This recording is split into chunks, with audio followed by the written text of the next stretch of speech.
আসসালামু আলাইকুম। আজকে আমরা সিমেন্সের টিআইএ পোর্টাল থেকে ম্যাথ ফাংশনের ভিতরে sine cos tan, arc sine মানে কোসেক, আর্ক কস মানে সেক এবং আর্ক ট্যান মানে কট, এই ছয়টা ট্রিগোনোমেট্রিক ফাংশন যে আছে সেই ছয়টা ফাংশন আমরা দেখব। একবারে সহজ জিনিস। সো একবারে এখান থেকে আমার রাং সিলেক্ট করে আমি সাইন নিয়ে নিব। সাইনে ডাবল ক্লিক করলেই চলে আসবে এবং একসাথেই সিলেক্ট করে আর্ক সাইনও নিয়ে নিব। সহজ জিনিস। সো একসাথে দেখাতে চাচ্ছি, সময় নষ্ট করতে চাই না। সো এখানে ডেটা টাইপটা সিলেক্ট করব, রিয়েল দিব এবং লার্জ রিয়েলও দেওয়া যাবে, কোনো সমস্যা নেই। সো রিয়েল দিয়ে দিলাম। রিয়েল দেওয়ার পর এখানে ইনপুট আসবে, এখানে আউটপুট, আর এখানে আর্ক সাইন মানে কোসেকের ইনপুটটাই আউটপুটটা এখানে ইনপুট হিসেবে দিব, এখানে আরেকটা আউটপুট নিব। সো তিনটা আমার ইনপুট আউটপুট লাগবে। সো এখানে এখানে যে ব্লক আছে, সো ব্লকের ডেটাগুলো স্টোর করার জন্য আমাকে প্রোগ্রাম ব্লকসে যেতে হবে। এখানে অ্যাড নিউ ব্লকসে ডাবল ক্লিক করব, এরপরে ডেটা ব্লকের পরে ওকে দিব। এরপরে এখান থেকে ইনপুট নিব আমি। ইনপুট এখানে ডেটা টাইপটা সিলেক্ট করব হলো রিয়েল। এখানে রিটেনে ক্লিক করব, এরপরে আউটপুট নিব এবং আর্কের আউটপুট নিব, আর্কের জন্য আউটপুট নিব। সো এটা আমার রিয়েল হবে। সো ডান হয়ে গেছে। এখানে মেইনে ক্লিক করব, মেইনে ক্লিক করার পরে এখানে ডাবল ক্লিক করব, ডাবল ক্লিক করে এখানে ক্লিক করে ডেটা ব্লকের পরে এখান থেকে ইনপুট, এখানে ডাবল ক্লিক করে আবারও ডেটা ব্লকের ভিতরে যাব, দেন এখান থেকে আউটপুট দিব। এই আউটপুটটা এখানে ইনপুট হিসেবে দিব।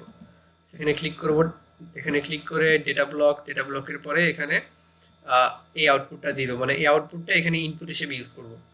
সেখানে আবারও সেম প্রসেসে ডেটা ব্লকের ভিতরে যে আমরা আর্ক আউটপুট এখানে সিলেক্ট করে দিলাম। সো ডান হয়ে গেছে।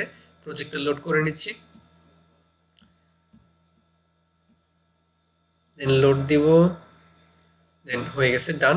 সো আমি মনিটরিংটা অন করে নিচ্ছি। মনিটরিং অন হয়ে গেছে। এখানে আমি যেটা করব,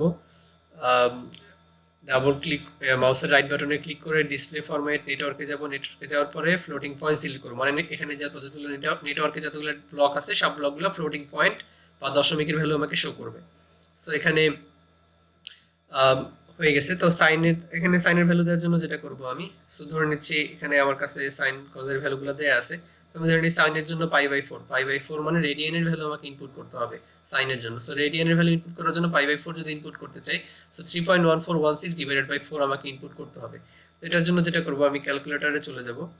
সো এখানে আমার কাছে পাই আছে, পাই ডিভাইডেড বাই 4 আমরা নিয়ে নিব। 4 নিয়ে নিলাম, দেন এখানে যে ভ্যালুটা আসছে পাইয়ের সেই পুরো ভ্যালুটাই আমরা কপি করে ওখানে ইনপুট হিসেবে দিব। সো এখানে ডাবল ক্লিক করলাম, দেন এখানে ভ্যালুটা পেস্ট করে দিলাম। এখানে অবশ্যই ফ্লোটিং পয়েন্ট আগে সিলেক্ট করে নেবে, এখানে সিলেক্ট হয়ে গেছে তাই আর দেখালাম না। ওকে দিয়ে দিলাম। তো এখানে ইনপুট দেওয়ার সাথে সাথে আউটপুট চলে আসছে। এখানে কি আসছে, 0.707 আসছে, মানে এখানে 0.707 মানে 1/√2। সো আসলে দেখি 1/√2 কিনা, ক্যালকুলেটরে আসেন।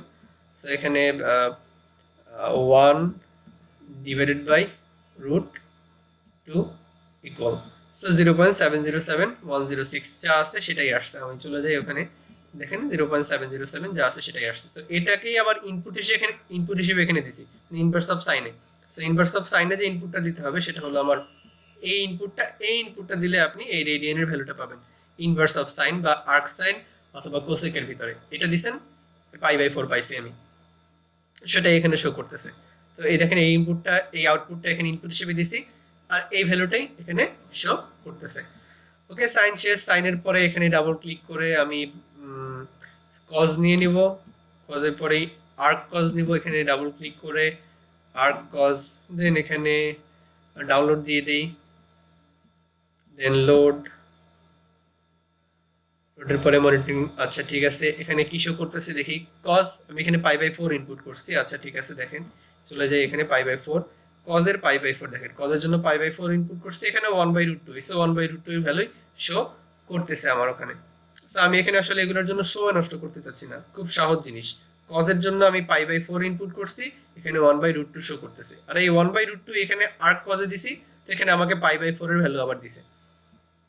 সো কজের পরে আমরা ডিরেক্টলি 10 এ চলে যাব।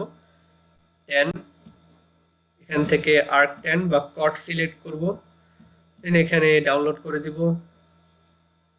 ডাউনলোড লোড দিয়ে দিলাম। সো এখানে দেখেন একবারে সহজ জিনিস শো করতেছে। সো আমি এখানে যদি দেখাই আপনাকে, এখানে দেখেন 10 এর জন্য যদি π/4 ইনপুট করি, 10 এর জন্য π/4 ইনপুট করলে আমাকে 1 দিবে। সো দেখেন এখানে 10 এর জন্য π/4 ইনপুট করছি, সো আমাকে 1 দিচ্ছে। আর এই 1 কে আর্কটানে ইনপুট করছি, আমাকে π/4 দিতেছে। একবারে সহজ জিনিস। সো এইগুলা নিয়ে আসলে সময় নষ্ট করতে চাই না, তাই একবারে সহজ করে তাড়াতাড়ি করে দেখাই দিলাম। সো ভিডিও লং করতে চাই না, আজকে এখানেই। সামনের ভিডিওগুলো দেখার আমন্ত্রণ জানিয়ে আজকে এখানেই শেষ করতেছি। আসসালামু আলাইকুম।